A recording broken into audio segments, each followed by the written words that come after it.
And now, weighing in out of the blue corner, Josh the Punk Thompson. 100%. And on the other mic, he weighs in from the red corner, Big John McCarthy.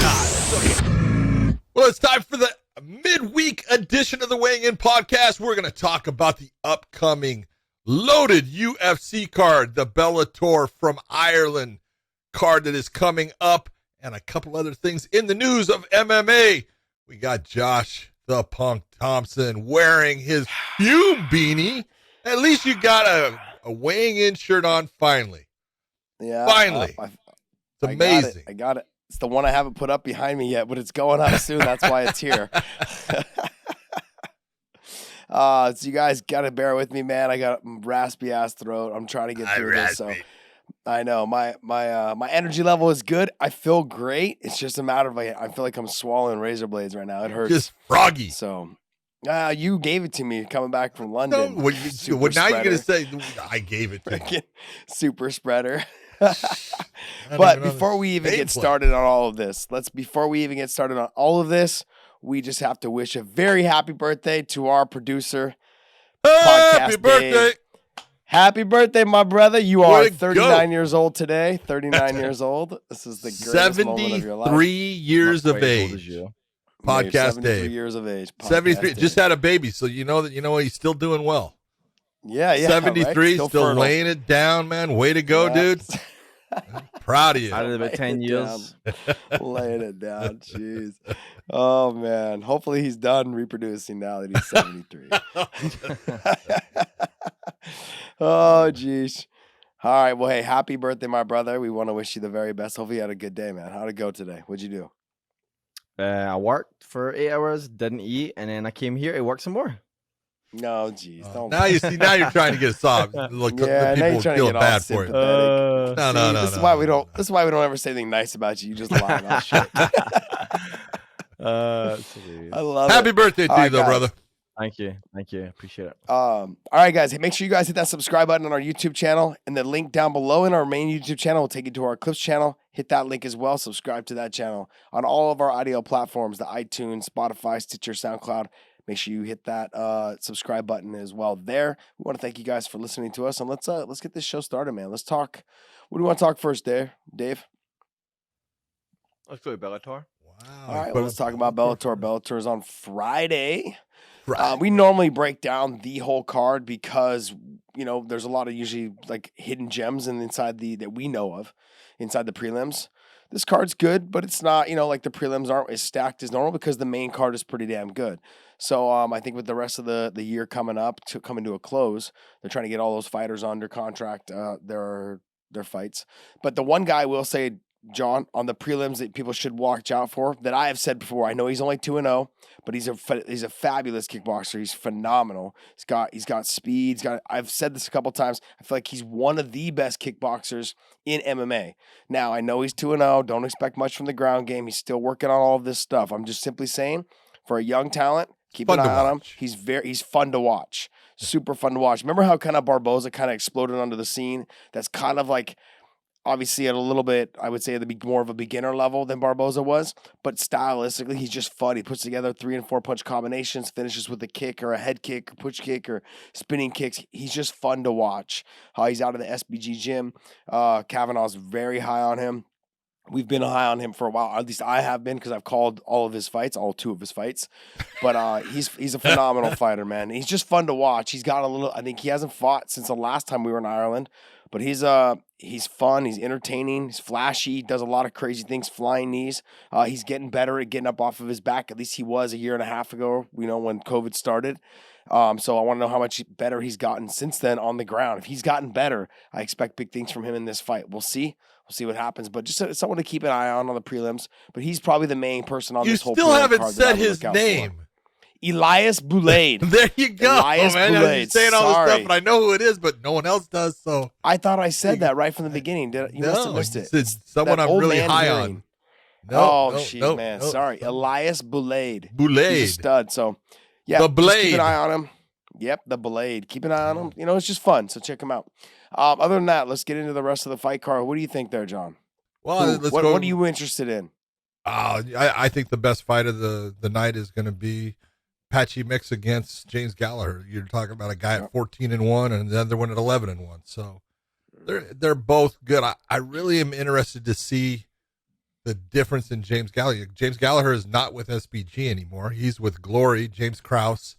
He's living in Kansas City, Missouri, and he has switched camps. He says it's made a world of difference, for him and stuff. So we're going to see. Ground game wise, they both match up really well. Patchy Mix he's unique on the ground. This is a guy that doesn't have any, true lineage. If you want to talk about, what belt are you in jiu-jitsu? He's nothing. He's just damn good, man. And he is slick on the back. He's great at taking someone's back. His chokes are good. He is aggressive. I think it's the one thing that he needs to be careful with. Don't be overly aggressive in the fight. Don't try to take him out in the first 2 minutes, 1 minute, 30 seconds of the fight. Let the fight unfold, and when the opportunities come, do your thing. If you're James Gallagher, I think, being that it's in Ireland, you got all those fans, let that energy flow with it and just start to build in the fight and frustrate him. Frustrate him as much as you can and then start turning it on, because I think we've seen from Patchy's one loss when he lost the, title fight to Juan Archuleta, he got frustrated. Juan was able to frustrate him, and you could see it in the fight. I think he's probably gotten past that. He's switched camps too. He's with Extreme Couture now instead of being with Jackson's. So it's a unique fight. Two great fighters. The background of how they both changed camps and have different trainers now. I'm really interested in this. I think it's going to be fantastic. Well, when I look at this fight, when I look at them on the ground, they're the same fighter. They both get to the back really fast. They both attack the neck really fast. They're both phenomenal on the ground. I give the strength, though, and the size going to go to Patchy Mix. So on the ground, as long as Gallagher can make the attacks happen and try to be in the top position, I think he's going to have the advantage. I think anywhere that Patchy is on the ground, it will kind of cancel that out a little bit. But I say if Patchy's on top, James Gallagher's going to have a hard time with him, a really hard time with him. Strength-wise, I'm going to give it to Patchy, but I'm just simply saying, if you look at their grappling, they're very similar in style. They both like the figure four body lock when they get to the back. They both get to the back very quick and almost basically the same way. They both jump on the guillotine very fast. They're good with the arm and guillotine. They're both good on just the regular guillotine. They attack the neck extremely fast from all areas. Phenomenal grapplers. And they switch arms super well. Yes. The advantage I give it in the wrestling department, I give it to Patchy Mix. The size of which he does it. He shoots, reshoots, presses to the fence, lifts, and then pulls you away from the fence. Puts you back into the center. That right there is going to be a big difference on how this fight is able to take place, whether it's in the center of the cage versus against the fence. Getting them away from the fence, Patchy Mix is going to have a lot better chance of getting that submission, getting in the back, making James Gallagher move the direction he wants to, almost like a Neiman Gracie, forcing him to go the direction he wants. With James Gallagher, and he's going to need that fence to get back to his feet to try and scrape him off his back or do any of those things, or vice versa, I believe. But it's going to be harder for James to lift, Patchy being the shorter fighter and Patchy being a little bit taller, longer, and lankier and those type of things. But I give the strength and the wrestling to Patchy, but the stand-up goes all the way to James Gallagher. Now, when I looked at some of James's old fights... I'm not too sure about that. I do. I don't. Okay, so if you look... I have looked. You look back... Go ahead. Keep you looking, said if buddy. you look. So when you look, the speed in which he needs to kick and he needs to throw his combinations and get out. He needs to make sure he fights a little bit similar to how Juan Archuleta did. If he can do that, let me see. I had some notes that I wrote down here that I'm going to actually pull up right now. You do that. And when I'm looking at this fight, when I'm looking at this James Gallagher fight, when he fought Labiano, he struck with the hands and then finished with a leg kick, or he hit with the leg kick and came with the hands, but he was putting together 3 and 4 punch combinations and then getting out.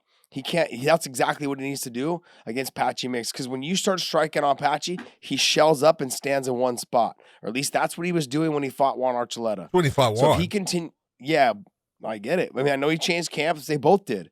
So that means what? That means that if you look at where James Gallagher they're both going to be a little different. They both will be a little bit different. But James Gallagher needs to keep this fight on the feet. I don't know if he can or not, but his stand-up will be a lot better than it was before after working with Krause for this long. Now, in terms of the grappling and being extreme coutures, his wrestling will probably be better. His jiu-jitsu, I think, will be better, working pretty much hands-on with Jake Shields. Yeah, I mean, it's that whole style of MMA grappling is really Jake Shields' forte. Him working with Patchy Mix, they're pretty much like two peas in a pod now, from what I understand. They're attached to the hip, training all the time, getting better all the time. Now, in terms of his striking, I don't know how much more his striking has got better, but I believe his wrestling will have gotten better. So if he can get the takedown, get to the top position, I'm going to go with Patchy Mix. If he struggles to get those takedowns early, I'm going to lean more towards James being able to put it in, because both of them, I think, will tend to slow down as the fight goes on. You look at some of James's old fights when he got into that third round, the output wasn't what it was. True. Patchy sure was still walking forward against Juan in the fourth and the fifth, but he wasn't throwing anything. So I think they kind of cancel each other out when it comes to the conditioning in the third round. Sorry, this is not a title fight. What am I thinking? No, third round. Yeah, I was thinking 4 and 5 because it was the main event in the whole conversation about Bellator starting 5 rounds. So then in a 3-round fight, he's got to make sure he stays off of his back. James Gallagher. If he can keep this fight on the feet, I think he's got a better chance. And those leg kicks will be key. That was very long-winded, just what I just said, all of this stuff. But Josh, I think just a little. I think if James Gallagher throws the leg kicks and throws the 3-piece or 4-piece combination and gets out, I think he's got a good chance of winning. But they have one common opponent. They got one common opponent. That common opponent being Ricky Bandejas, who gave James Gallagher his only loss, knocking him out in the first round. And then Patchy Mix submitted Bandejas in the first round. So it doesn't mean anything, but I like I said, there's so many unknowns based upon both moving camps, both being out for not, James has been out longer than Patchy. Patchy had a nice fight against Morales. That's a good fight for him to be in it because it pushed him some. He's still got the submission.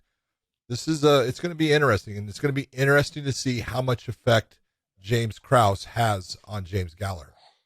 Mm-hmm. That's a mouthful right there, James Krause, James Gallagher. Yeah, but I think the two of them, it's just going to be a fun fight. And I think the lead up this week to the fight, the media scrum, the back and forth, all of those things throughout this week is going to be fun. And then when you get to the actual fight, their walkout with James Gallagher being in Ireland, being the co-main event, Peter Queally fighting next for the title, that kind of situation. That's all going to be the build-up and the lead-up. And how James does leading into that title fight for Peter Queally, it's just going to bring that energy up if he gets the win. If he doesn't get the win, the crowd I know is not going to go anywhere. But I'm simply saying that it's going to be, it may deflate it just a tiny bit. Who knows? We'll see. But I'm looking forward to this whole week in Ireland. Well, let's Josh, talk about. I was just going to say. Go ahead. I was just going to say to Josh that Bellator do have on this poster on Instagram bantamweight main events. I don't know if that's what confused you, Josh, but it definitely confused me. See how they have bantamweight main event? That would be old because it was the main event. Yeah. But then they made the lightweight fight the championship fight, so it is now the main event. They posted this 8 hours ago. I'm not saying they did it, but they could be wrong. Yeah. It's not the main event. Didn't update the poster. Got it. It's a bantamweight main event. Yeah, that's what they're saying. I just wondered if they were calling it a main event for some reason, but anyway. No, it's not. Peter Queally versus Patricky Frede. Pitbull. It's so much easier. Pitbull. Patricky Pitbull. Look, it's a continuation, I believe, from the first fight.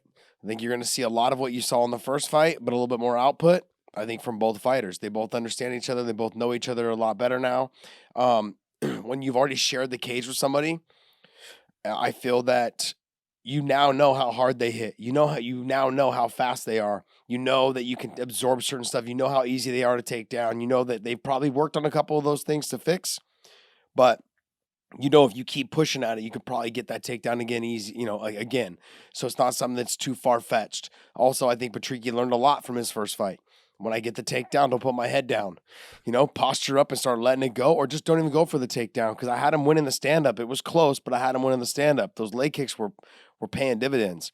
Now he's got to start hiding those leg kicks behind his combinations. If he starts doing that, I think he's going to have success. And don't wait for Pete. Every time Peter comes in, chop that calf kick, sit him back down to his butt. He sat him 3 or 4 times in that first fight, with that calf kick. That was very effective, but he's got to start throwing the hands. He was just throw the kick, and that was enough. No, don't do that. Throw the kick, track after him a little bit, throw the hands, or throw the hands and then throw the kick. Well, he only did it once or twice, I think, in the first fight, where he threw the hands first and then finished with the kick. He's got to make sure that he's hiding that kick behind those punches. If he can do that, I think he's going to have a good chance. He does tend to slow down. He's a little different than his brother, where he slows down in his output a lot more and just starts letting the fight happen in front of him, especially after he's had rounds where he's won. And I'm like, what are you doing, man? You have an opportunity to start stealing these things and getting him out of there potentially. And he doesn't do that. He lets the fight just kind of happen in front of him. I'm like, Get out there. He could finish so many more people. I understand that both of them have gotten away from that mean, aggressive chase after you, try to knock you out and finish you, but you still got to keep some of that there. It kind of with Queally, he can outpoint you and steal the round. That's the way he fights. And then when he feels like he touches you hard, then he goes hard. Most of his fights have gone to decision. Peter Queally? Yeah, that was Peter Queally's thing, man. He would stick and move, stay on the outside, and just pick people apart and just work his way into a unanimous decision win. I want to say, he's got 13 wins. I would bet the Ryan Scope might be the first stoppage in his career, or second. It was David Kachaturian. Okay. It's round 1 in points. So I said second. Oh, look at all those. Sorry, John. Boom. Yeah. Yep. Yeah. A lot of decision victories. Now look, he's good. He used to be the main sparring partner for Conor. He's damn good, and he can take a shot. The guy's got a chin. I've watched him take big shots and just shake it off and come right back to doing what he's doing. One of the things he does best is he does make people fight his fight. That's a huge part of what Peter does. He draws you into his fight.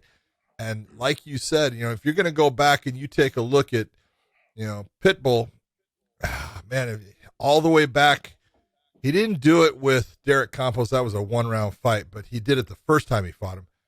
He got tired. Roger Huerta, he fought him in Boise, Idaho. And if you recall, he got tired.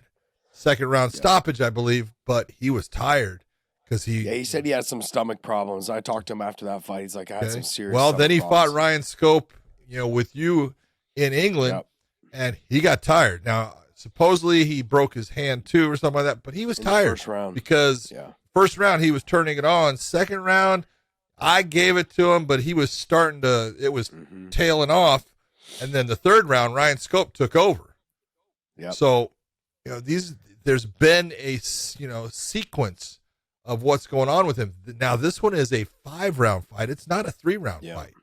So it's something that, you really got to look at and go, hey, right now he's in a position, he's going to be with a guy that's going to push him. He's, Peter's going to be moving. He's going to be creating angles.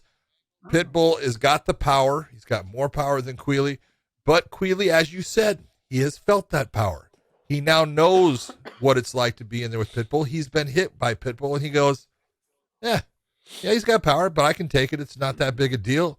So now he's got more confidence in, hey, I can take some chances here because, he can hit me, and I know I'm going to be okay. So this is, it's the first fight. Let me ask you this. Who did you have winning? Because it got stopped at the end of the second round based upon cuts. And I didn't think, first off, the cuts there was a big one on his head here. Yeah. But he wasn't reacting to it or anything. The doctor wanted it stopped, so they stopped the fight. But who did you have winning? It was close. It was close, but I had Patricky winning the fight, but it was close. And I wouldn't have been mad if it would have went the other way in one of the rounds. Yeah. I thought the leg kicks were having the most effect because he was sitting Peter Queally to his butt. But I thought Peter had obviously the more output, but he also wasn't landing a lot of clean, super hard shots. Boy, he did on the ground with elbows, though. No, he did. It was quick too. It was the very first elbow he threw. Hit him right, first or second one, right on the, right on that forehead area, right in the hairline. It's almost exactly where Tony Ferguson cut me. I have one right on my hairline, and it goes right into the back of my head. And it was, I think we ended up with 18 stitches or something like that. They put 2 on the inside, and they put 14 or something like that on the outside. That would be closed. 16. Yeah, whatever. Like I said, competition. I love you. 4 Whatever, on the inside, like that. 4 on the inside. Yeah, 4. There you Maybe go. it was I just like 2. Maybe John, just say it was 2, Josh. Just say there was only 2 put in there. Cover me up, buddy. Come on, help me out here. Yeah, I agree. Look, how did you score it? Going into it, I had Patricky winning, but I thought Peter was coming on, and I thought Peter actually was in that position where it looked like Patricky was starting to get exhausted. He was cut, and it looked like the fight had turned the corner and was going in Peter Quealy's way. So, and like you said, I had no problem if they were, if someone had Quealy up, and the judges did have Quealy up. Mm-hmm. So they did. They did. Quealy was up on the scorecard. So this is going to be a tight fight for both of them. It's who's the one that took that fight, broke it down the best, and figured out the areas that they needed to improve, what they needed to stop, and what they were really good at, and how to improve upon that. That's going to be the winner in this fight. Well, see, that's the thing is I looked at it in a 5-round fight. He needs to get to the calf early and often. That will change the movement of Peter Quealy. It's going to make him switch his stance a lot more. Now, the other thing that I wanted to point out is Peter was switching his stance already, and that was only in rounds 1 and 2. He was already switching his stance from that calf kick. If Patricky gets there sooner, he starts getting there in those first 2 rounds. By that 3rd round, when you start switching, I think Patricky's got to start switching his stance too, just to kick the calf on the other side. So when he switches to his other stance, then Patricky needs to switch too to kick the calf on that side, because that side will get tenderized a lot faster than his normal side, which is probably used to taking leg kicks. So when he starts switching, make him pay right away. As soon as he switches, you switch and kick, and then go back to your stance. He ain't going to last long in both stances. That's the thing. So I think in those type of things, you got to start using your fight IQ. If Patricky does something like that, and then have like 1 or 2 combinations that you throw off of that switch stance, and then go back to your normal stance where you fight from. Because when it comes to the leg kicks, Peter Quealy throws them, but they don't have the same effect that Patricky's do. And when I had fought Patricky, I was kicking his calf, and I knew that they were starting to hurt because he kicked me after like the 3rd or 4th one. He kicked me back in the calf, and that's kind of like, hey, when I start feeling it is when I start trying to do it to you. Yeah. So that was kind of the feel, and I felt that kick, and I was like, oh wow, you got one of those, like, it's a weird feeling. Like he's got powerful kicks and they come fast. But it was just in the right spot, right timing. But he's got to start hiding it behind his punches, and I think he's going to have a lot more success. But the key to this fight, John, and I really believe this, he's got to hit those leg kicks early so he can stop the movement down of Peter Quealy so he can hit him. Because if he lets him just keep bouncing around, he's going to get fucking, I wouldn't say he's going to get finished, but I'm saying he's going to get tired chasing him. That's 1. 2 is he's going to get outpointed. Yep. His style now is to stand in the center of the cage, let the fight come to him. Well, if the guy's bouncing around, you can't catch him, and he's going to do that for 5 rounds, and you're not known for your conditioning, you're going to have to get after him for a second. That's true. So he's going to have to do that. I agree. And I don't know. I'm looking for a good fight. I'm looking for it to be a really good fight, but we're going to see what happens. That's the benefit of us, being cage side, to watch these fights. I love it. Well, the other one that's going to be a good fight, you got Daniel Weichel, who's got over 50 MMA fights against Pedro Carvalho, who you talk about a guy that had just supreme confidence. I mean, it was almost to the point where we would look at each other like, damn. I started believing when he spoke. I know you did. He thinks he could beat anyone. And he had that, it was a supreme, and it was real. It wasn't made up, and it wasn't, like boasting. He believed it. And then got the loss, got knocked out by Patricio, and then suffered his 2nd loss in a row. And we talked. We thought he came back too fast.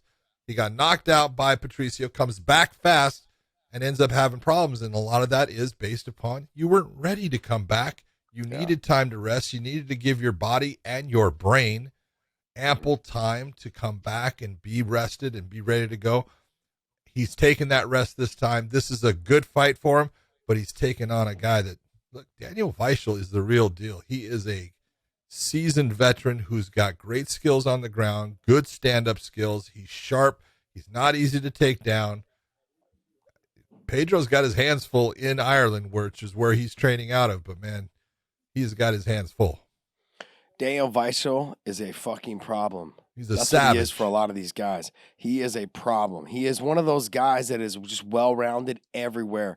When I don't want to, I'm going to say it, but I don't want you guys to take this out of what I'm trying to get to, is that he reminds me in terms of being so well-rounded like a GSP. He's not GSP's athletic ability. He's not GSP's, ability in all those areas. But he is his conditioning and things like that. Yep. He is, yeah. He is a professional. He's 30-something years old, 36, 37 years old, something like that. But he's a professional. He's someone that he's taken this very serious. You look at him like he just takes care of his body. He's constantly training, constantly getting better. He's always on point. He's got great stand-up, got great takedown defense. He's got good submissions. He's one of the most well-rounded and technicians. Keeps very tight with his defense. He's one of the best fighters. And he's definitely one of the best fighters in the world, but he's one of the best fighters I've seen when it comes to his talent. And so when I look at him, I'm like, wow, I mean, this is going to be a really tough task for Pedro. The other thing too, coming off losses, Daniel coming off wins, it's going to be hard. It's going to be a hard fight for Pedro to get this done. I also look back at Pedro when he fought Sam Cecilia and he fought Derek Campos. Yeah. He was taking shots. He was delivering and taking them back. He was throwing that body kick and letting the hands fly and then coming back and wrestling a little bit. He was getting after it.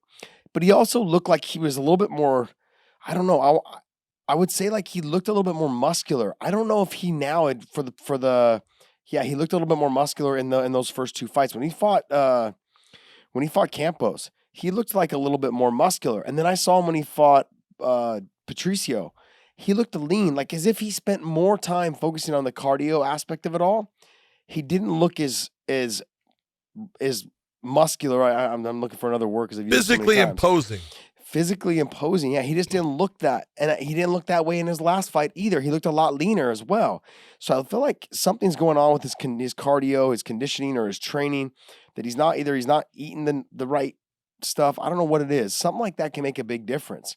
But to touch back on what you said, he definitely came back too soon after the Patricio fight. Yeah. Definitely.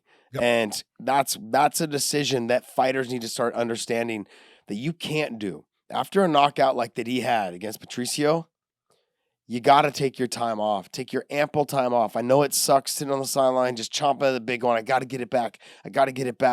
No, you got to let your brain heal. That's what you got to do. And then because otherwise you're going to have a short career. If he loses again by knockout, which is very likely he could because Daniel Weichel is a fucking stud and he's a sharpshooter. He's on point. He's very, very straight point, very straight punches to the target. Yeah. Very accurate. I mean, he's got to have to be careful. So he's going to make this a gritty, grimy fight, Pedro is. And I don't know, it's a tough task for him. I got a lot of respect for him because, like I said, he's a guy that will tell you something. He's going to do it. And by the time I walk away, I'm like believing everything he's saying. I believe you. You got a good chance of winning this fight. So he's one of those guys.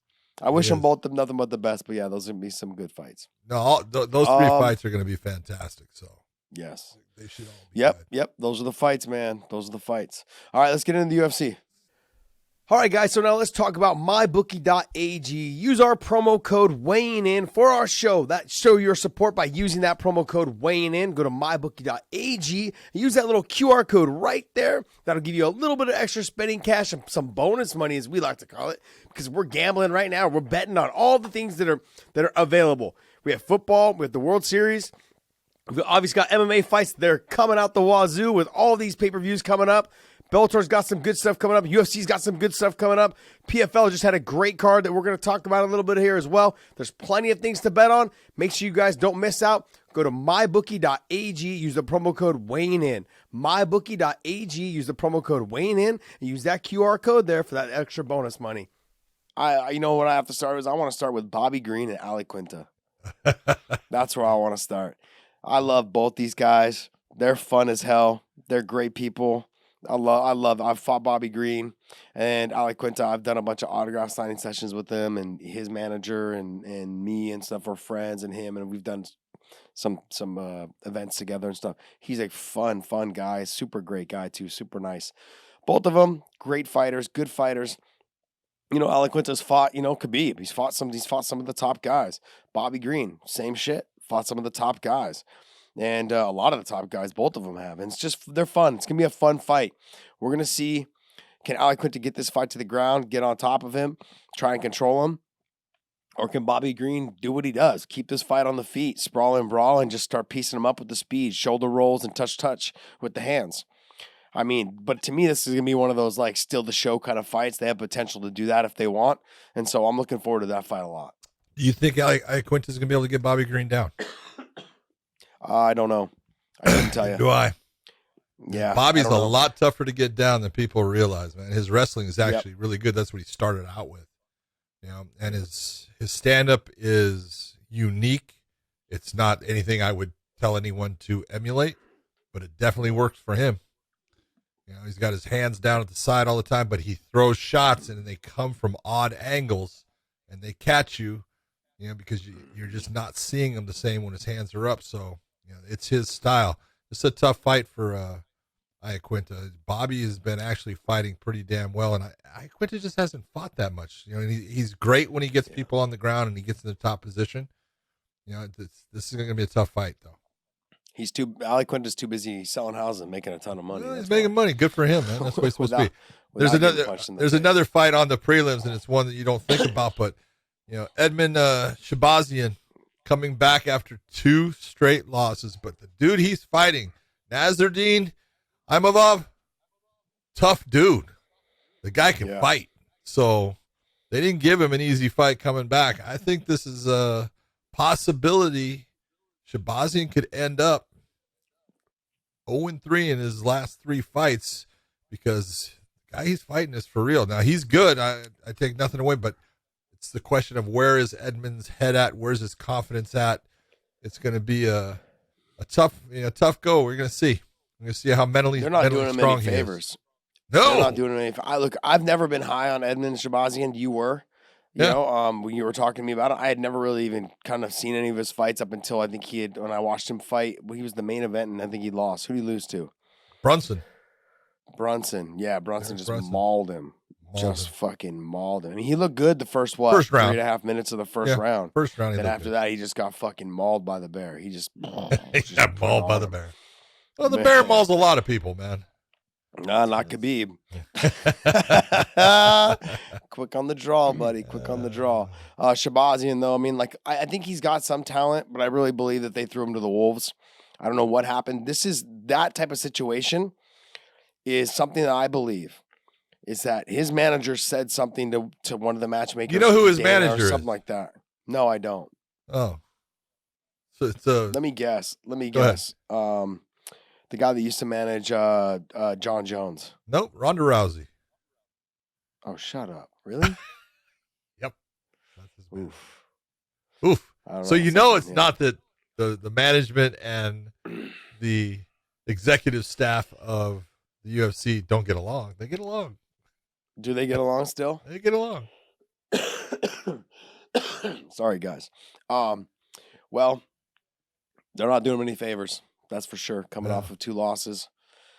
Maybe he's a talent, but I haven't seen anything from him to suggest that he belongs fighting these type of guys right now. He's still young. What is he, 23?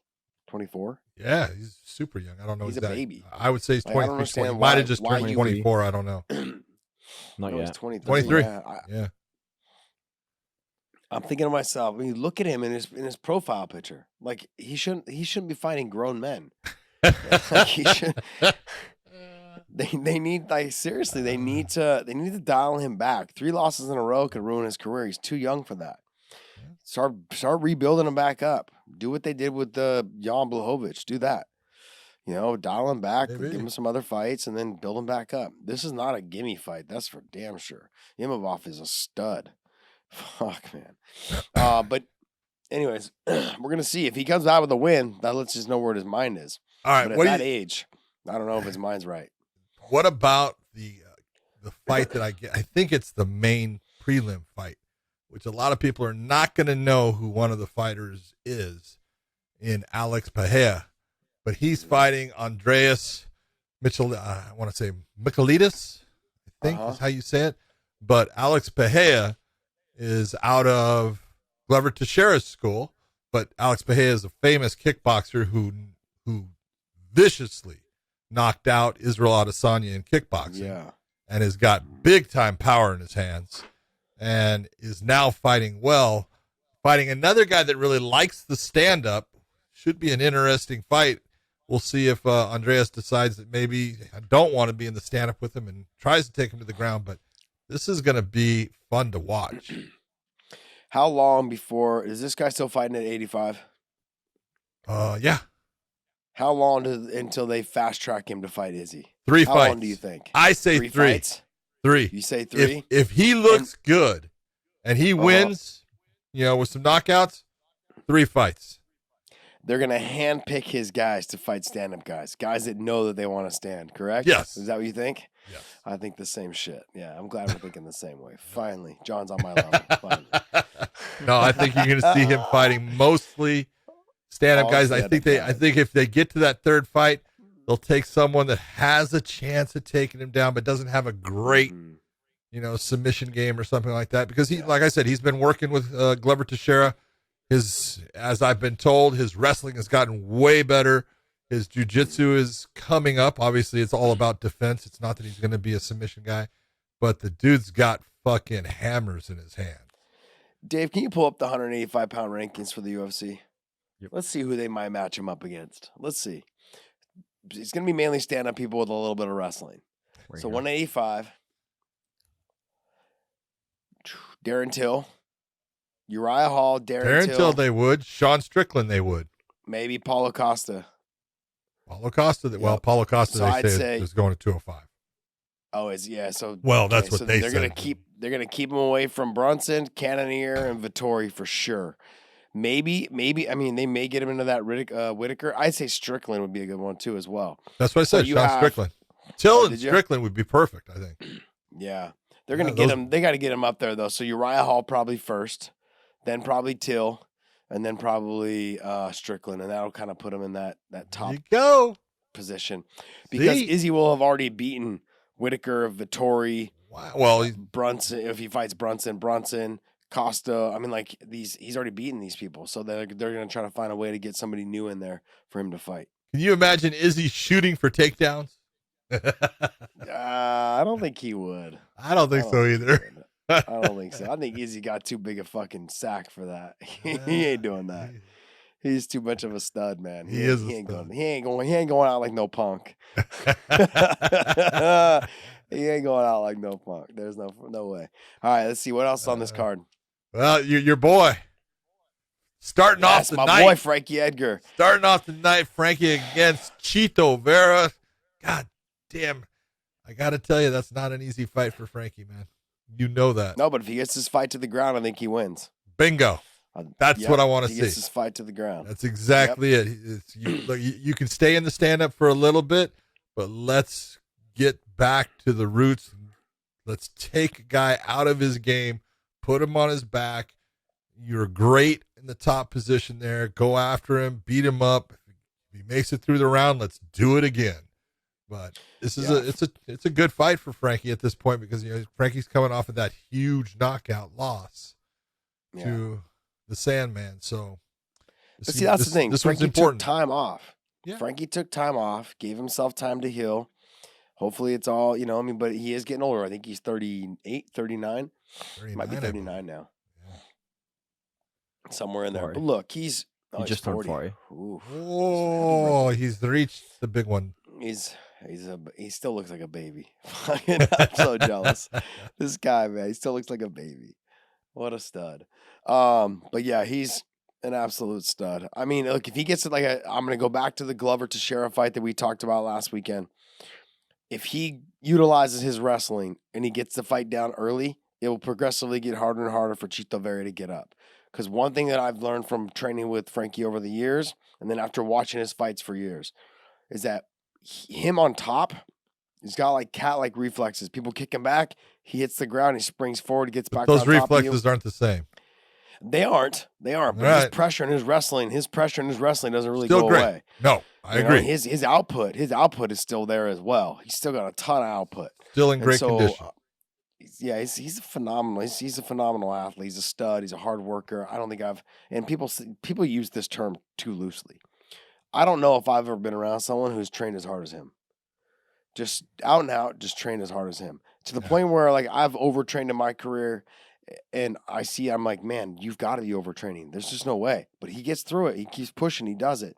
I don't think there's been very few people that I say that about, because that term is used just too loosely now. Oh, I'm best shape of my life, or I've trained the hardest I've ever trained. No, dude, you did an extra 1 round of cardio. Calm down. Okay, this guy, he's a stud. This guy's a stud. He pushes hard.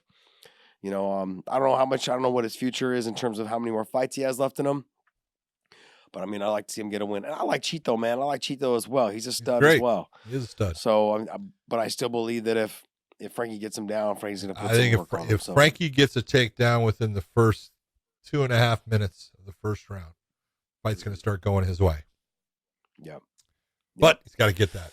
I think the next fight is, I love Billy Quarantillo. Billy Q is as tough as they come. He will just put pressure on you. But Shane Burgos is not the guy you want to put a lot of pressure on, and he's got freaking power. I'm not sure this is a great fight for Billy, but it's going to be fun to watch because Shane Burgos he's a dog, man. He's fun to watch. His last fight against Edson was incredible. And just it's one of those I look at it. It's Billy's worked a long time and gone down a hard road, got booted from the UFC, came back, and has now worked himself into the main card. And this is those progressions you make. But when you make this progression and it's Shane Burgos, you go, God damn, that's not a good fight for him. But we'll see. Exactly. We'll see. Yeah, it's a tough fight for him. But Shane, when's the last time Shane fought?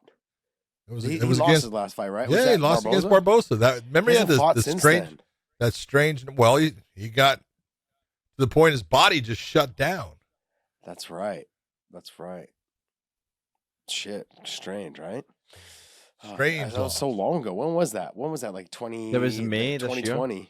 That was in the Oliveira Chandler fight, yeah. Oh, May of 2021. Yeah, it was on the Chandler Oliveira card. English, my friend. English. Speak it. All right. Well, hey, let's get into. Speaking of. Yes. Speaking of the person I love to hate. That's good stuff. Oh, man. Gosh, John, I'm telling you right now, and the way that I've said this before is, if Michael Chandler can get a takedown early, I agree, Gaethje's going to be in a lot of trouble. Yep. A lot of trouble. But if he doesn't, fight, Michael Chandler's going to be in trouble. Michael Chandler will be in a lot of trouble. If this fight gets into the second round, where it's aggressive, where I think regardless, even if Chandler does get a takedown in the first, in the second, it depends on how much output he had and how much output he wasted. Because Chandler's someone who doesn't know how to conserve energy. He doesn't fight smart. When we talk about fight IQ, he's the guy that doesn't have it. He doesn't have it at all. It's a 3-round fight. I know. Thank you. Damn it. I get it. I understand that. I didn't understand that before I started talking. But I honestly got to tell you, he slows down so much. It's so rapid. How fast. You're right. Maybe not in a 3-round fight, but he's never fought outside of Eddie Alvarez. I shouldn't say never. A guy like Eddie Alvarez is the guy that put the pressure on him, like in the 3 rounds where he started to kind of wilt so much that Eddie started winning that second and third round. So it comes down to, I think, how much pressure is Justin Gaethje going to put on him without getting reckless and without being taken down. Because Michael Chandler, when he gets on top of you, is nasty. Because when you sit up, he gets on your neck really quick. When you try to do anything, kind of get back to he's just nasty ground and pound. If you lay on your back, he's going to ground and pound the shit out of you. Yep. If you go to get up, he's going to get on the neck. So he's got a lot. He's got a lot of tools from that top position. It's going to be a tough fight for Gaethje, but I think the way Gaethje wins, leg kicks. Leg kicks, exactly. And make him fight off of his back foot. If you go back and look at the guys that have beaten Michael Chandler, and I'm going to give it an example because this guy just posted a video today about him getting a win over somebody and trying to get back into the UFC is Will Brooks. Will Brooks handled Michael Chandler. Just fucking... Because he knew if I back him up, he does not fight the same way. He made Michael Chandler his son. That's how bad Will Brooks was putting it on him. He was just touching him, making him back up, touching him. Chandler couldn't take him down. All of those things. That's the type of fighter that's the type of fight that Justin Gaethje needs to fight him with. Be smart, conservative with your output, but make sure that you understand the takedown will come. You start putting him on his back foot. He may throw heavy shots, but if you can land those leg kicks early, because Chandler also has a hard time. He doesn't check the kicks. He takes them, and when he does, his legs start to get beat up. He just doesn't have, I don't know what it is. He does not handle leg kicks well. Justin Gaethje got some of the nastiest leg kicks in the game. And they're fast and heavy. They got a lot of snap to him, man. When Justin goes, man, he cracks when he hits those leg kicks. So I agree. He's got to start off, and he's got to just attack those legs early and just go after that thing as much as he possibly can, because it'll take a lot of the shot out of Chandler and his ability to cover the distance, get in on him. But it's a toss-up fight in my opinion, based upon I give Gaethje the edge in the stand-up by far, especially with the leg kicks, and I think Chandler by far is way better on the ground than Justin Gaethje. So Gaethje has got to keep the fight on his feet. I know everything say, Gaethje was a great wrestler. No, he's not a great wrestler in MMA, and a lot of it is because he puts himself in positions where he's easier to take down based upon trying to throw hard. And he does, man. He puts everything into it. But you can go back and look at some of his fights, and especially, go back to his last World Series of Fighting title fight. Exactly. Felipe Ramino, I think is. We call him Buscape. It's Buscape, Yeah. But Buscape was taking him down and controlling him on the ground and putting it to him as far as, the fight. And if Michael Chandler watches that fight and is able to do the same thing, he's going to get the win. Yeah, I think Gaethje's gotten better since that fight. Well, of course he has. But of course he his takedown, how much of his takedown defense has gotten better? It hasn't. I wonder gotten how better. much he's. John, let me finish. Go ahead. It didn't get better for the Khabib fight. He hasn't fought since Khabib. How much has he focused on his wrestling since then? Because even though he hasn't needed to use it, he's somebody I feel like if I was to get him back in the wrestling room a lot with like Usman, who just so happens to be at his gym now full time, and they have seemed to be attached at the hip, the two of them during camps, I simply believe. Well, and the fact is, they're on the same card. Hold on. Like what you're saying, though. Who did Usman used to wrestle with? No, that's another situation. I wonder how much Usman is helping Gaethje for his wrestling. I don't know. Fight now that he's switched camps. It is the question. Yeah, because he was Michael Chandler's teammate. Yeah, they used to post videos all the time of them scrambling together. Oh yeah, they would go after each other. So I don't know. Yeah, that's a strange. But it could help Justin. Interesting. Yeah, I mean, I really believe that he's dedicated this amount of time off to getting his wrestling better. After that Khabib fight, realizing how easy he lost the takedowns. And I was trying to tell everyone, like, people don't get how good Khabib's wrestling is.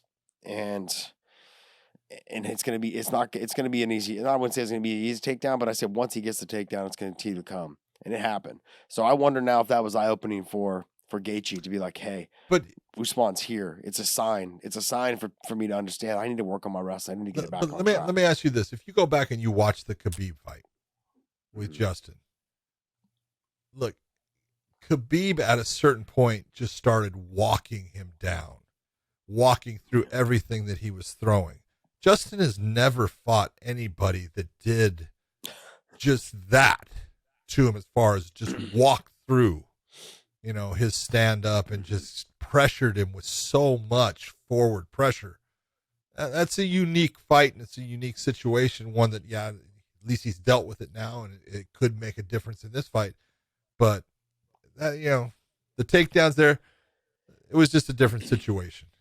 No, you say that, but if Michael Chandler fights him the same way he fought Dan Hooker, you may see the same thing happen, John. Well, that's the thing. If Michael Chandler takes the center of the cage giving and ground, dictates, if he starts giving ground like Dan Hooker, can't do that. He did against Khabib. And that's what was his downfall. If he does the same thing against Chandler, who Chandler likes to run out to the center of the cage, start trying to push you around. He tries to bully people around. If you allow him to bully you around, he's gonna fucking do it.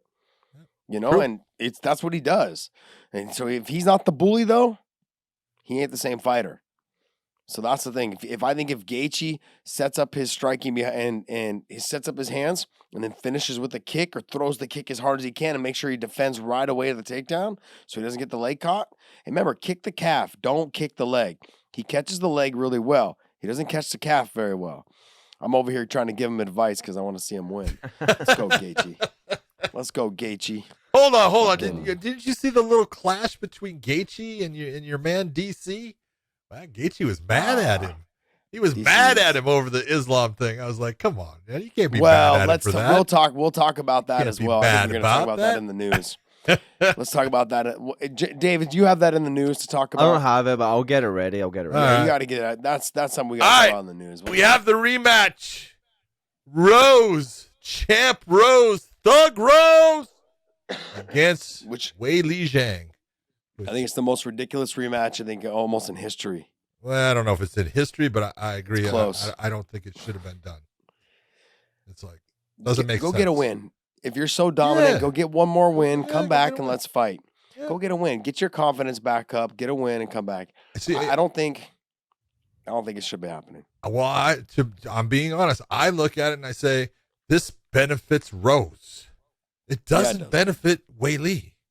And you look at it and you go, with as important, and she is important. Weili Zhang is important to the UFC based upon, where she comes from and the marketing. Exactly. I mean, why are you doing that so fast? It just doesn't make a lot of marketing sense. But John, go ahead.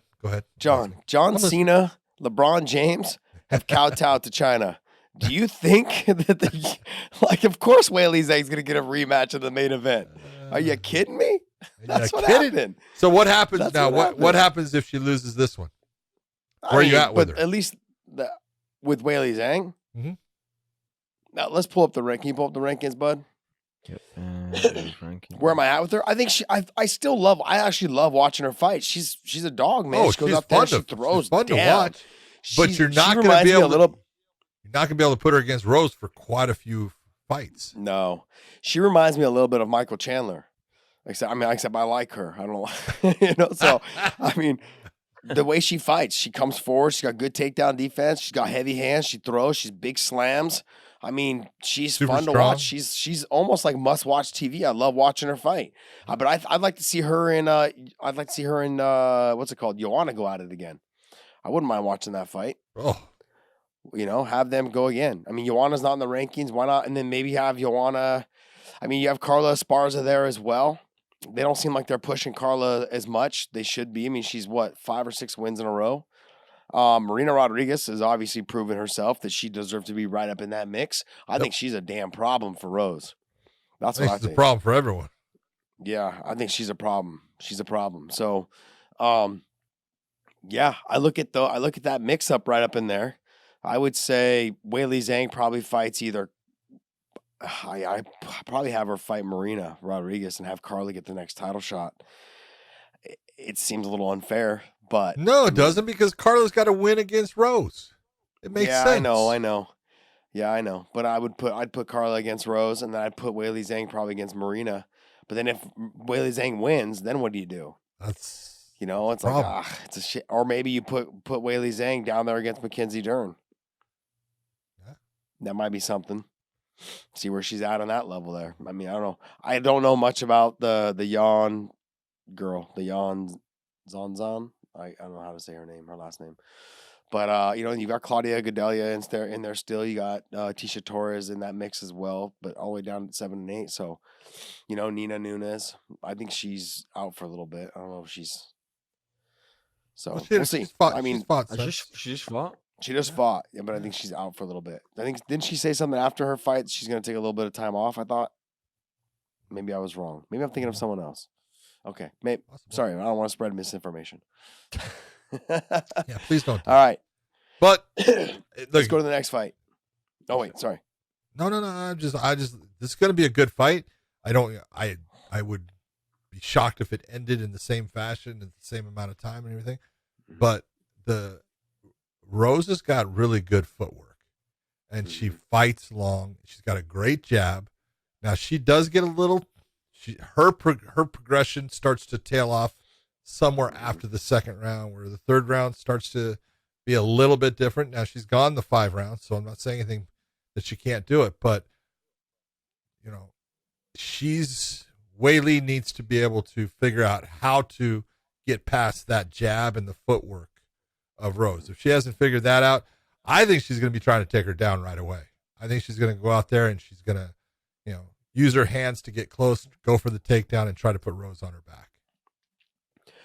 John, the reason why she slows down is because she fights long. And when you're throwing longer, it takes a lot more energy to get your hands all and your feet all the way out there and all the way back every time you throw. But that's what's been one of the biggest parts of her success. She's able to hit you from further away than people realize. That head kick didn't land just by accident. It landed because she's long. She hides it really well. I agree with you in terms of, I think if this fight goes past the second, and we saw with Weili Zhang, she can take some abuse in the Joanna fight. She can take some abuse like and still come on strong in rounds 3, 4, take 5. a lick and keep on ticking, baby. Whereas we go back and we watch the Rose fight with Joanna, she was. I do know what time X is. I am a dinosaur, just not as old as you.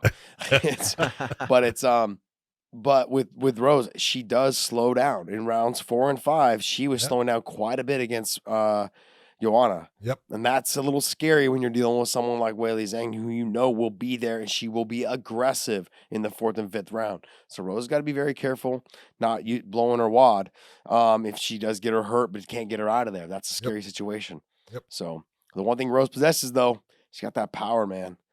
She got that power. She got snap. And it comes clean. She got snap. She got power. She fights She's got long. a beautiful left hook that she brings, comes right around the guard, lands perfectly right at the ear, man. Nice. All right. Let's talk the main event. Well, right now I want to talk about one of our sponsors, something that I absolutely love. It is Fume. It is the best way. If you are a smoker or you're a vapor, you're into that stuff, this is the best way to quit that bad habit naturally. It replaces all of that hand-to-mouth habit that you'll get used to, that you just seem like you got to have. It'll curb your nicotine cravings. They have incredible flavors. There is a prominent that comes. It's a wood device that you're going to put the core into. That core is going to be an essential oil, and it's going to have things like peppermint or eucalyptus. They are tasty. There's lavender, cinnamon. The best part about this is you can do it anywhere, and it doesn't affect anybody else. You can use the Fume. You can take a good inhale of it, feel the flavors, get that sense of that hand-to-mouth, and just blow it out. It doesn't affect anybody around you. It's safe for your kids. It's safe for your pets. It's safe for you, and that's one of the most important parts of it. I want you to go and use the code weighing in. We have 10% off if you use that order today. And there is all kinds of different things that you can, there's different packs. There's the Conquer pack. There's the black pepper. There is bubbly lime. There's all these ones that taste really good. I love the peppermint. It enhances the way you'll feel. It gets into your sinuses, and it just makes you feel open and ready to go. Yeah, go to www.breathefume. And like Josh said, no E at the end. It's breathefum.com/weighing in and use the code weighing in for your 10% off on your order today. Personally, I hear all kinds of things about Colby Covington and that he's, really improved over time and stuff like that. I didn't see much of a change with Colby when he fought Woodley. Not that he didn't look good. He looked good. I'm not saying that, but I just think Kamaru Usman right now is at a different level. I would be very surprised if Colby Covington walked away as the champion in the welterweight division with this fight. I think Kamaru Usman beats him again. I think he beats him easier than he did. The first time wasn't easy at all, but I do think that he gets it done quicker. Did you watch that last fight? Yep. Again? Yeah. Did you have it 2-2 going into the 2-2. fifth? I did. That's interesting. A close fight. I agree. I agree. It was a close fight. Do you think that stoppage was early? No, not with. What did you base that off of? Well, you're basing it off of, you're looking at him and you realize his jaw's broken, and then he gets put down with a shot, and then he just turtles. He doesn't. Yeah. And you're telling him move, and he's not moving. What's that telling you? Got it. You got it. You got to look and say, hey, I'm giving you the opportunity to show me you want to stay in this. All you got to do is try to move. Doesn't mean you got to get up. Doesn't mean that you got to flop to your back. It means that you have to try to move the position to show me that you want to stay in this fight. And when it doesn't happen, it gets stopped. Don't complain. So what's your take? Like the same thing we talked about with Patchy Mix and James Gallagher. They're both at different camps. Yep. They're both at different camps since the first time they fought. Same as That this. being said, we haven't seen a whole lot of difference in Colby. We've seen quite a bit of difference in Kamaru. What I liked was I watched a little bit of a clip on the two of them when it came down to like their 24/7, whatever it was. Kamaru Usman has taken this to the next level, I feel like, because he left a gym that was stacked, just like Colby did. They both left gyms that were stacked, and they went to gyms that made it all about them. I think there comes a time in your career where I went through the same thing. My loyalty twickled up in my ass, and I couldn't leave. It just was me. But there comes a time in your career where you need to bounce out and make it all about you and just fly in your training partners if you have the opportunity to do that, because that moment is short-lived. That 2-3 years of greatness is short-lived. It's so short-lived that you need to make sure you utilize it to the most, that you're getting all the attention that you possibly can to the most of your ability, because you've already know how to put in the work and the condition. You already know what it's like to train with all the best guys in the world. You already know what it's like to grind it side by side with them. You know how to do all that. You don't need them anymore. Sure, you can bring in people that are suited per camp. Because after that, when you get to the championship level, when you are the champ or when you're at that number 1, number 2 spot, you need to make sure that it's all tailored around you to make sure that you're peaking at the right time, whether that's your nutritionist, whether that's your sparring, whether that's your mitt work, whatever it is, whatever directly you need to focus on. I feel like Usman has done that. He's done it a little bit ahead of Colby, but the two of them, the fact that they've left camps and made it all about them. And when I saw the video talking about it, they both said, the camp is now focused all around me, and you're going to see a different person than you saw in the first fight, which is absolutely amazing. I'm excited for that, but how much different are we going to see? I think if Colby's going to win this fight, John, he needs to wrestle early. He needs to make Usman's hands and his arms heavy. He needs to make, because he's a very explosive and powerful person. Usman. Colby has more of that. Yeah, Usman is. Yeah.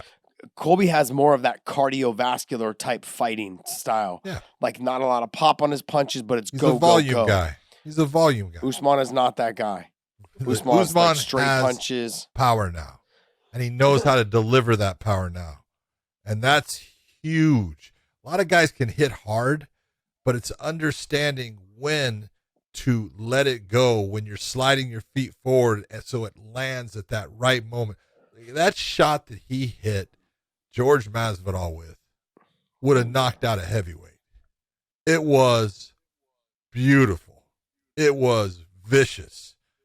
And there's something that has happened, I'm not saying he didn't have great coaching before, because he had Henry Hoof, who really knows how to train guys in the stand-up, but Trevor Whitman has taken a guy in Kamaru Usman and just refined him and letting him know exactly, hey, this is the step you want to make. This is the turn you want to take to launch that shot. This is where you want to put yourself, and now let it go. and he's been listening to him. He's got it, and that makes him all the more dangerous. And the power, people either have power or they don't, but you can train to get power a little bit, but when you have power and then someone teaches you great technique, that power becomes even more. And that's what's happened with Usman. When I look back at their last fight, Colby landed a lot of clean, hard shots. Now I know that Usman's gotten better training with Whitman, but I look at that fight and I think there's a couple times where Usman got rocked. He got rocked. And the word on the street though is that Colby doesn't have power. So if those shots were rocking him then, and Colby feels like he's gotten better, I think if he wrestles Usman a little bit more in the beginning and slows down Usman, those shots will land a little bit cleaner, a little bit harder, and a little bit more, because you have someone who knows how to put the pace on somebody and then let the hands go. And his striking comes from weird angles. That's the thing with Colby. It's not like when he fought Masvidal. He knew Masvidal was going to throw the proper hook, the straight right, maybe dig the body, like a boxing style type fighter. Colby doesn't fight like that. It's like very awkward. It's hard to train for somebody who doesn't throw combinations that are normal combinations. You're training with someone like Trevor Whitman. You're training with Justin Gaethje and Rose and all these other fighters that probably have very clean technique on the feet. Colby Covington does not have clean technique on the feet. It's very like sloppy. It's wide. It comes out angles. It comes up uppercuts. It's weird. And so those shots are the ones that hurt you the most because you don't know where they're coming from and they hit you when you're not expecting it or you don't see them coming. So he's going to have to make sure that he keeps his defense really tight in this fight. And I think that if Colby does wrestle, he'll have a little bit more success and be able to land those clean shots. But I'm definitely going with Usman because I've said this 100 times now. I think it's since the last couple times I've watched him fight. I ain't going against him anymore, man. I ain't going against him. I'm not counting Colby out. People, I've read some of our comments in the comment sections, and I've said people are like, "Oh, you hate Colby." No, I actually don't. I actually really think he's good for the sport. Just like I thought Nate Diaz and Nick Diaz are good for the sport. People like that are good for the sport. They stir it up. They keep the interest. UFC's and he's lucky a to damn have good someone fighter. like Colby. And he is a good fighter. Yep. And the UFC's lucky to have someone like him because that brings more attention to him. Think about how many times they've had the Trumps come to the fights. That's more recognition. Those type of things. Whether your political views get in the way or not, I don't care. But in terms of marketability, it brings more marketability in the news stations paying attention to that promotion and to him. So it was smart and good on him. People can hate him for whatever he does, but he's a good fighter. So when you're talking about that versus Usman is extremely talented, very tough. I think he's gotten a lot better than Colby since the last time they fought.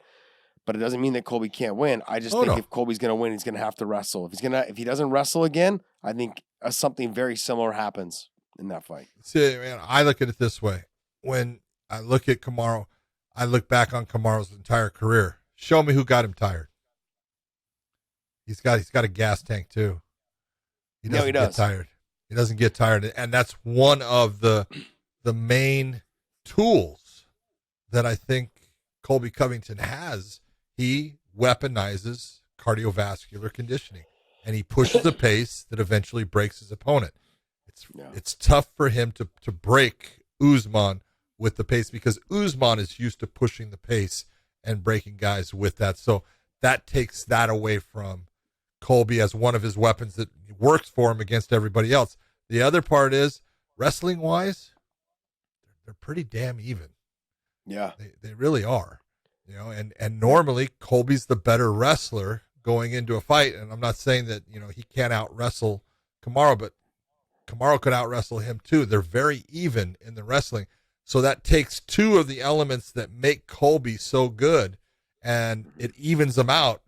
And now let's get to that stand up and that power, because I'll take, light shots, 5, 6, 7 to deliver one or two heavy ones. Those heavy ones, they add up much faster. It's not that the volume ones don't add up. They do. But the heavy ones have a quicker effect on you and break you down faster. And Usman's got that in his corner compared to Colby. I'm going to play devil's advocate here, John. Go, baby. Hear me out. Go, baby. Is that, I'm listening. The reason why I keep saying Colby needs to wrestle early, because guys like Usman, who are explosive, who possess the power that he possesses, their arms start to get heavy after you make them wrestle. And they're not the same fighter for about a minute or two after all of that wrestling. Their muscles fill up. Usman's a genetic god. I mean, look at him. Look at the way he's built. I know. This guy, I swear, if I was to sculpt something, it would look just like him. He's, you know what I mean? So like when you look at the Greek gods, that's exactly what they look like. You know, he's built like that. But with that comes a little bit of a weakness. And that weakness is when you start wrestling with them and you start pushing them in the pummeling and the grappling and all those things, when they get back to their feet, that cardiovascular of explosiveness and the speed of it all is not the same for about a minute or two. You know, a minute and a half, somewhere in there. It takes a second for it to come back. Now, I agree with you. Cardio-wise, there's no doubt he's with Colby on the cardio. That's not even the talk. But when it comes to like the output, there's different fighters. Colby's the guy that, even though he's tired and even though he's wrestled and everything, he still has the output. There's nothing on him. But we've seen with guys like Nick Diaz, I can hit you 2 or 3 times. If I'm able to touch you and make you move and wobble you a little bit, then I can go ahead and let go of the power. Colby has that style of stand-up where it's like touch, powder puff. And then like, oh, I hit you, I rocked you, I flustered you, I got you turning away. Now I can try to land hard shots and sit down and everything, because he doesn't sit down on his punches. Usman is the stalker, the straight punch right down the pipe. You know, those type of things, the hook, the push kick up the middle, the jab to the body, the right hand to the body. Those are all going to play dividends as the fight goes on. That push kick was key to the midsection in that first fight. He's going to have to keep that to keep Colby from wrestling a whole lot. I think if he comes out using that, he'll have a lot more success as well as stopping Colby from wrestling too much. So what makes this fight really fun for me, John, is that we may see two completely different fighters stepping in the cage from their first fight, which is it could be a completely different fight than what we saw the first time. I hope it's not, because the first fight was great, but it could be a completely different fight. But they're both just outstanding. Kamaru right now is, he's on a different plane in my opinion. But the whole card, if you're looking at it, this card is stacked as far as what they have and stuff. It should be a lot of fun. All right. Well, let's go to waiting on the odds. I think we're going to break down, I think, the top 3 or 6 fights, at least the main card on who we think you guys should take some bets on.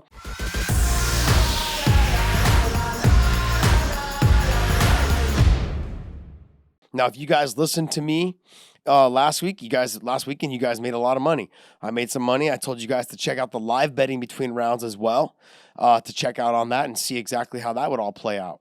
So with Glover, I said if he got a takedown early, you guys should go to the in-between live betting rounds and put down some money on Glover to win the fight by submission or to win the fight, period. Because if he got a takedown early, he'd have more success getting takedowns later on in the fight. And some of you guys hit me up in my DMs. You guys were like, man, I want a lot of money, which a lot of people tell a lot of money was like $300 or $400. So, but hey, that's still good. I'm glad you guys won. Whatever's a lot of money to you and you want it, good for you. Hey, $50 is $50. Let me just tell you. I don't care how you cut it, buddy. So, but I'm glad I helped some of you guys win some money. And hey, hear us out. Now, look, it's not going to always be that way, so don't hang it all on me. But those of you guys that did win, if you guys noticed when you guys said, hey, I won some money, I said, hey, just send me my 10%. I got Venmo. Okay. Love it. Go to mybookie.ag. Use that promo code weighing in. There's a QR code also to give you some bonus money if you guys do that. So let's start with the main event there, John. What are you looking at?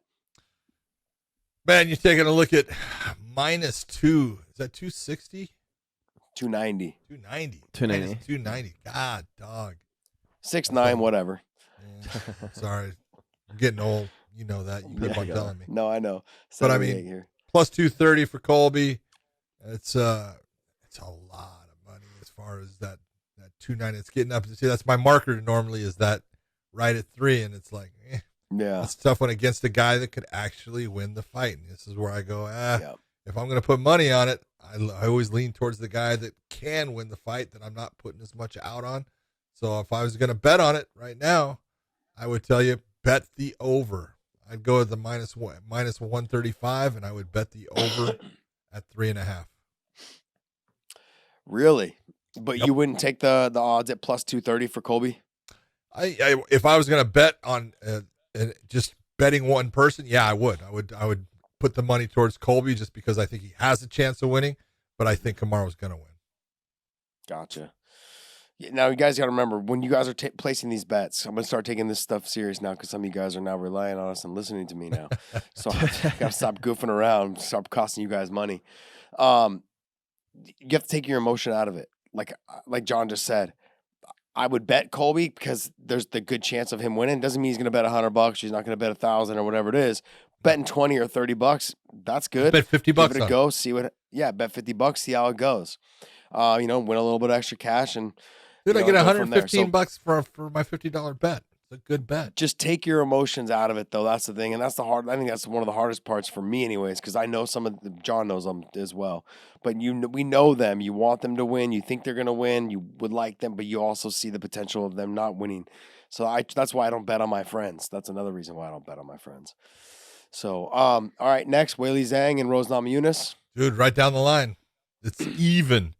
Minus 115 on both. So if I look at it, rematch wise, you go to a rematch. You usually take the younger fighter. She's also the champ. That would be Rose, and I would bet my 115 on Rose. Yeah, the other thing as well, when you talk about rematches and statistically who wins the rematch, I think it's like 78 or 80% of the time is the person who won the first one. Yep. So, yep. I mean, especially when they're younger. But for me, honestly, at 115, I wouldn't bet on the fight. It's just not worth losing the money. Either way, it will be a close fight. I think it will go the distance.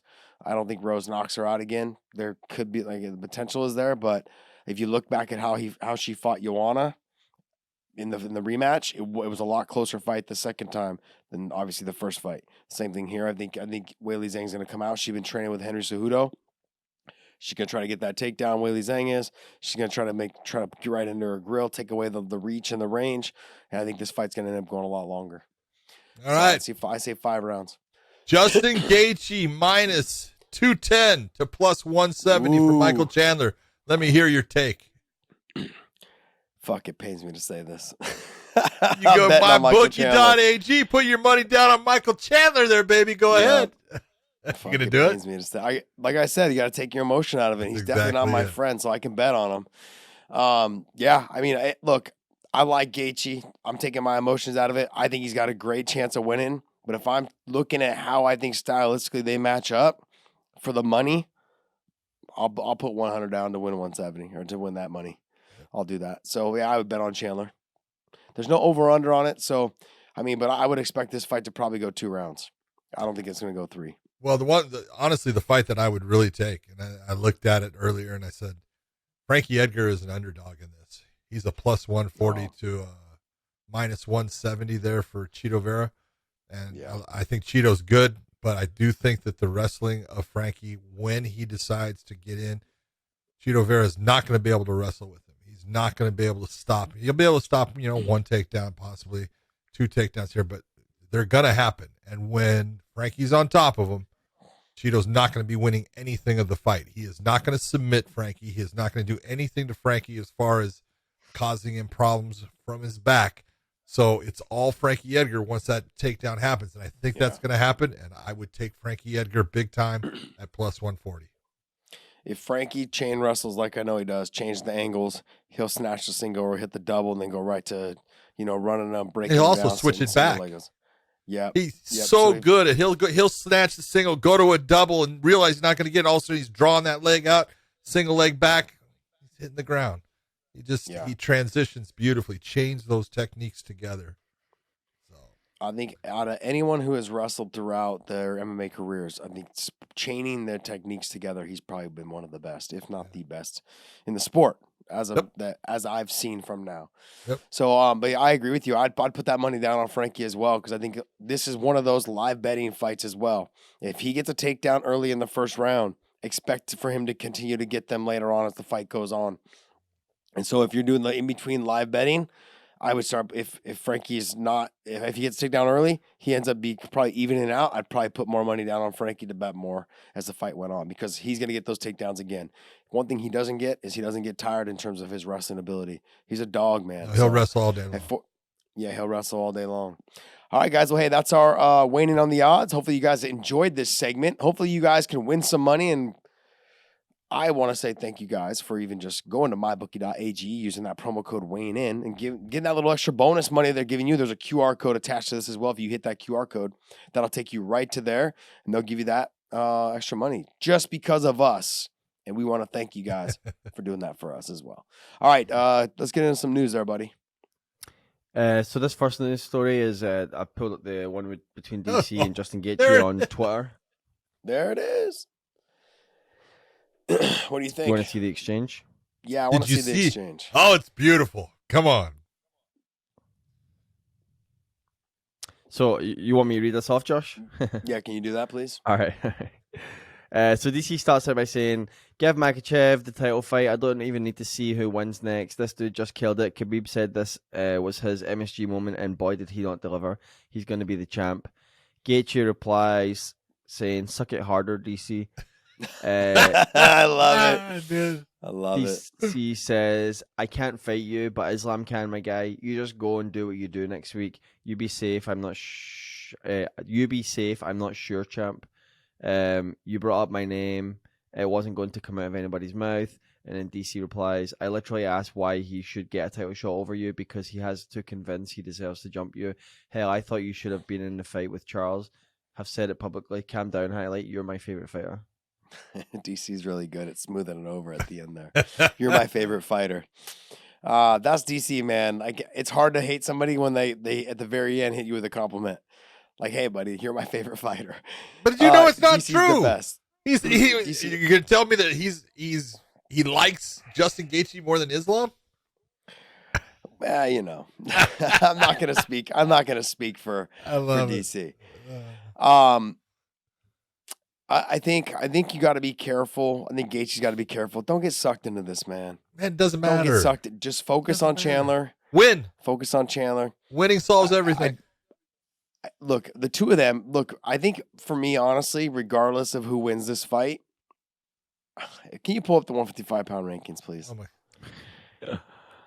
I'm gonna. Everyone's gonna think now that I'm going for him as well. But I really believe, because both of them have fought for the title as of recently, Chandler and Gaethje. I really believe that Islam should get the next title shot. And I think no, stop. Dude, the winner. Homer. No, Homer. stop. This is not a Homer situation. No, this is not a Homer situation. Both of them have already fought for the title. That was their last fight. Why should either one of them get a title shot coming off of one win? Let them fight Beneil Dariush. Then let he's on a 9-fight win streak. Now, don't get me wrong. I agree. It's not against the level in which these guys have been fighting. These guys are fighting the best guys. But Chandler got one off of beating Dan Hooker. Yep. Why is Islam not going to get one off of beating Dan Hooker? Is it because it's just not the same Dan Hooker anymore? What is it? So Gaethje didn't. Look, I like him. I like him a lot. I love how he fights, and I really hope he beats Michael Chandler. But to say his performance against Khabib was enough to say, like, okay, look, it wasn't a close fight. No. It didn't have a great performance. I've seen him fight better, but Khabib does that to people. I get that. But they both have fought. Charles just beat Chandler. He didn't have a good fight either. You know, he got finished. Stop. No, I can't. I cannot agree with you. Chandler was actually having a pretty damn good fight, and he was in a first round that he looked pretty goddamn good at the end of that round. Now, he got hit with a beautiful left hook, and it can happen, but it's not like he didn't fight well. He was fighting well. He just got beat by a guy that was better that night. Yeah, I understand that, John. But here's the thing. In round 2, Chandler does tend to slow down as the fight goes on. I look at the perspective of that we know Chandler well. And that's the thing. He will slow down. And the further that fight would have went on, it would have got, I think, even worse for him as the fight went on. He wasn't slowing down in the second round. There wasn't enough fight for him to slow down. He had already gone through a lot in the first round. He was breathing super heavy between the first round and the second round. That's Michael Chandler. We know that. I agree. So the fact that, and that's my point. My point was it wasn't going to get easier for him as the fight went on, whereas Charles Oliveira can do that. his style, he does slow down as well. Okay. No one. Okay. I don't know a lot of fighters, though, that slow down the level of which Chandler does because of the output that he possesses. Chandler's he has no control. I agree that he's got that 3-round. When it hits the fourth round, you see a dramatic drop. Yeah, he starts hugging the legs to hold on for life. It starts, But look, all that stuff aside, I'm putting all aside. The reason why I say that is that both of those guys in their title shots, they didn't look phenomenal. They looked good, but they didn't look phenomenal. It wasn't enough to say, hey, it was a 5-round war. Let's go ahead and get them right back into another title shot. They both got finished. That's true. That's my point. Yeah, they both got finished. So when you get to that point, let them fight each other, and the winner of that will fight Beneil Dariush. Then after that, Islam will have already fought for the title. Then that winner of that fight will fight for the winner of the championship fight. Whoever wins Dustin Poirier and Charles Oliveira, I think will fight Islam. Then after that fight, after Islam and whoever wins, the winner of if it's Chandler and Gaethje, will fight Beneil. Whoever wins that fight will fight for the title. I think that just makes sense because you got Beneil just sitting in there waiting around. It's one of those fights. And he's the guy that kind of like snuck into that top 5. And I'm not sure I know he's good. I'm not knocking him at all. I love him. I love watching him. He's fucking so fun to watch. I just don't know if but if I looked at people below him, he deserves to be there. But I'm saying I'm not sure he's quite ready to be in that with those top 5 guys. So let him get the winner of Gaethje and Chandler, and then have him see that's one more fight to get him ready for that title shot against someone like an Oliveira, Dustin Poirier, or Islam. I am not saying what you're putting out there is bad. It's not. Got it. I could actually see Islam getting that shot against either Dustin or Charles, whoever wins that fight, and the winner of the Gaethje Chandler fight going against Dariush. It sounds good, but haven't they said that the winner of Gaethje and Chandler is going to get the winner of Charles and Dustin? I don't know if they said that. I haven't heard that. Yeah, I don't know. I don't know if I've heard that. But like, here's the hardest part for anybody to say that Islam deserves one. The people he's beaten. That's it. They haven't been the top 5 guys. These guys have been fighting the guys that are in the top 5. That's the hardest part. I understand the level of which they're fighting. If you're talking Justin Gaethje, you're right. He has been fighting the top guys. If you're talking about Michael Chandler, he hasn't been there long enough to fight those guys. So, but he did. But Hooker was number 5, I think, when they fought. So that, and then he fought Oliveira, and he lost. But it was like, it's like he has been fighting the top 2 guys. Islam hasn't fought. He fought Dan Hooker, but he hasn't fought someone like a Charles Oliveira yet. He hasn't fought someone in that top 3 or 4. Whereas Chandler has. He lost, got finished. But I can understand why people say the winner of that fight should fight for the title next. I get it. I'm all for it. I understand what you're saying. But I also look at it too that they both just coming up. Their last fights were a title shot, and they both got finished. It wasn't like a great performance by either fighter. Well, it's that warranted an automatic title shot. The whole thing is this: if it's a great fight, they're going to get that shot. If it's not a great fight, Islam might get that shot. John, you just hit the nail on the head. Very, very good point. That was a great point, because if it ends up being a barn burner of a fight where everyone's talking about it, it's going to be hard to say like, oh shit, because right now everyone's talking about how great Islam looked against Dan Hooker. Sure. And if these two go out there and just they fucking light the house on fire, it's going to be hard for them to go, no, we're going to pass you for Islam, and I would get that. I would understand that. You're going to get a lot of people that are not, although they'll look at what Islam did and go, yeah, that was good, but they're not that impressed with it. When it's pretty goddamn impressive what he did against a really good fighter. So it's he dominated a very good fighter from the get go. Put him where he wanted, dominated the position, forced him into turning to a position where he chose the submission that he was going to take, and then just went with it. And it's like, that's pretty goddamn dominant. But, he's only going to get better too. Next one, Dave. Ooh, sorry, I was going letting out a big yawn there. I was doing my best Josh Thompson impression. Josh is coughing up a lung right now. I'm not. I'm just like, oh, dude. And Ireland right now is watching this. They're not going to let you in. This won't drop until I'm already there. No. This won't drop until I'm already there. Good point. Good point. Josh will be 5 Jamesons deep by the time this drops. Oh, that's very true. More than that. We'll be at the Jameson distillery, fucking putting them down, buddy. All right, so this last piece before we wrap the show up, is kind of the fallout from the light heavyweight fight this past weekend. So there's a few pieces, components to it. You guys can chime in on whatever you want. I just want some commentary here. So first thing is Anthony Smith comes out and says he was offered the fight against Jan hours after Jan lost at UFC 267. Blachowicz comes out. He basically says, whatever, Blachowicz, John, well, you're going to scold me for that, and says that basically, his story's not over, so he's gonna continue to fight. John Jones comes out and says, and I quote, "See what happens when you're talking shit, not focusing on the opponent in front of you. Another one bites the dust. New rule. Don't call me out until you defend your belt at least twice. I'm getting sick of this shit. Everybody talking about what they're going to do can't even beat the other contenders." And then John got trolled really hard on Twitter. Did you guys see this? John Jones blocked you. Who'd he block? This guy, just a bunch of fans. Some guy said, "New rule, only fight people that aren't your wife or kids." Someone said, "Bro, you can't even beat a court case at the moment, worried about the wrong defense."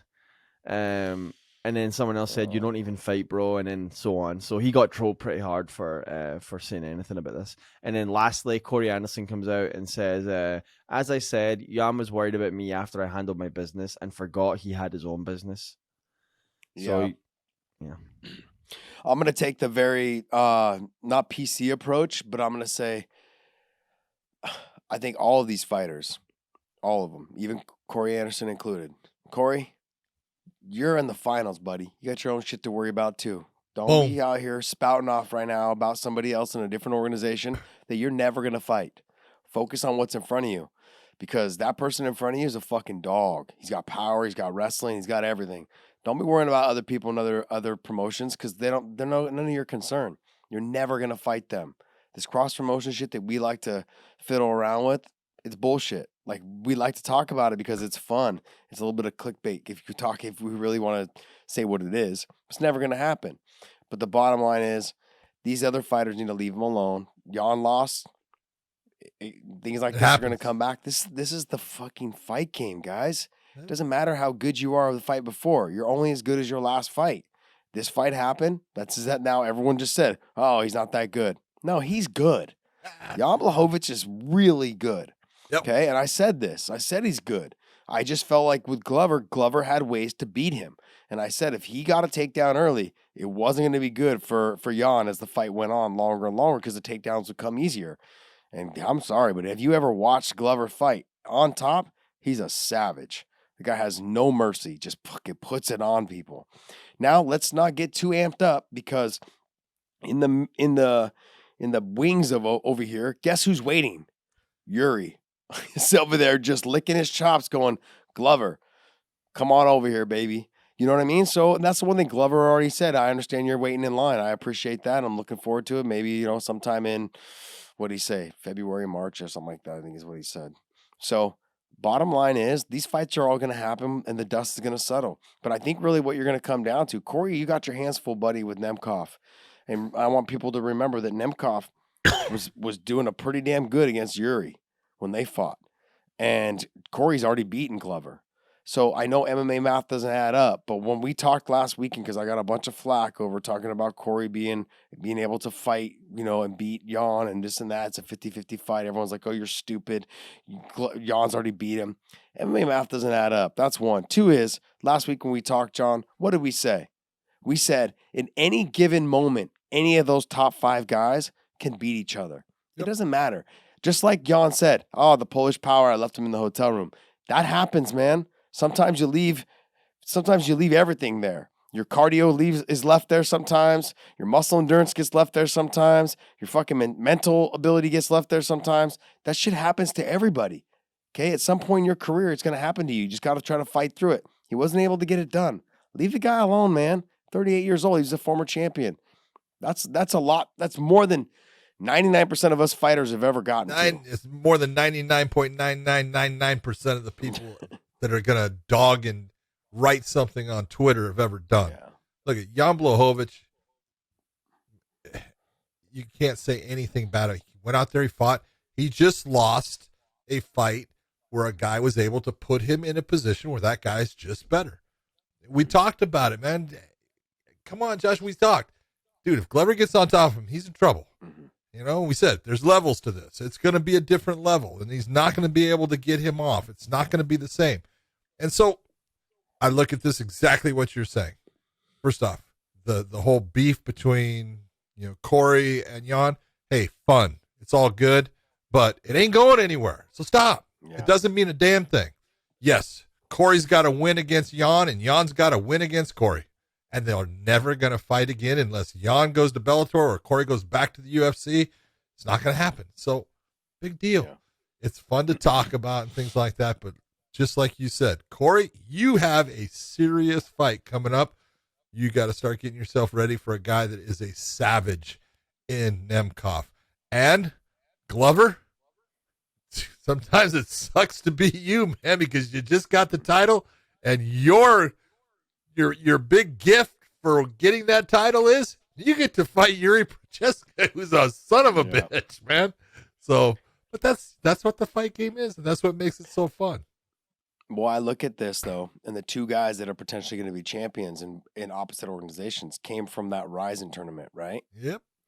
And those two guys that people said they all sucked, all the heavyweights over there, so these guys suck, whatever they are. Now they're the two champions in other organizations. Or they will potentially be.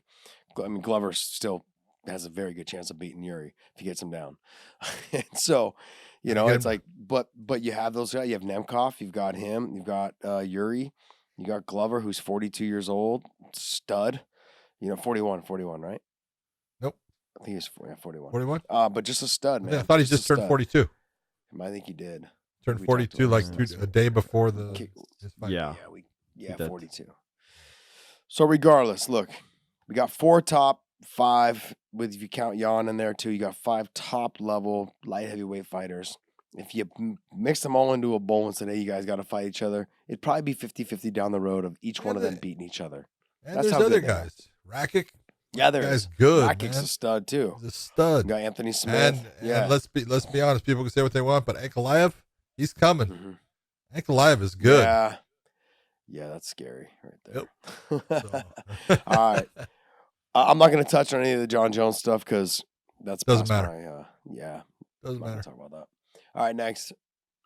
Oh, guess that means we're wrapping this up, Dave.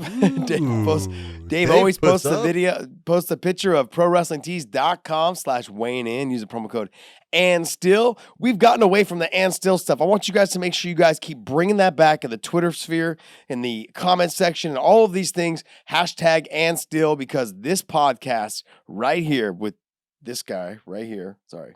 Trying to point at Big John and myself, the two of it. There we go. I like that. The two of us have the best MMA combat sports. We do cover some boxing, not a lot, but we have the best podcast breakdowns for these combat sports that there is out there. If you guys don't agree, it's all right. You'll come along. Don't worry. We'll bring you. We'll bring you along. Don't worry.